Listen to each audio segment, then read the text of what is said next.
హమాస్ను పూర్తిగా నాశనం చేయడమే లక్ష్యంగా ఇజ్రాయెల్ 2 ఏళ్ల క్రితం గాజాలో ప్రారంభించిన విధ్వంసకర యుద్ధం ముగిసినట్లు కనిపిస్తోంది. నిన్న మధ్యాహ్నం నుంచి గాజాలో ప్రశాంత వాతావరణం నెలకొంది.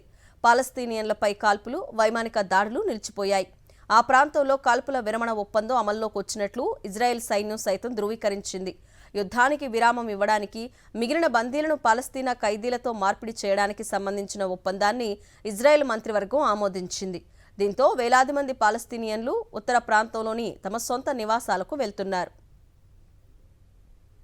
హమాస్ను పూర్తిగా నాశనం చేయడమే లక్ష్యంగా ఇజ్రాయెల్ 2 ఏళ్ల క్రితం గాజాలో ప్రారంభించిన విధ్వంసకర యుద్ధం ముగిసినట్లు కనిపిస్తోంది. నిన్న మధ్యాహ్నం నుంచి గాజాలో ప్రశాంత వాతావరణం నెలకొంది. పాలస్తీనియన్లపై కాల్పులు, వైమానిక దాడులు నిలిచిపోయాయి.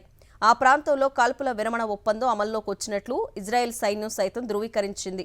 యుద్ధానికి విరామం ఇవ్వడానికి, మిగిలిన బందీలను పాలస్తీనా ఖైదీలతో మార్పిడి చేయడానికి సంబంధించిన ఒప్పందాన్ని ఇజ్రాయెల్ మంత్రివర్గం ఆమోదించింది.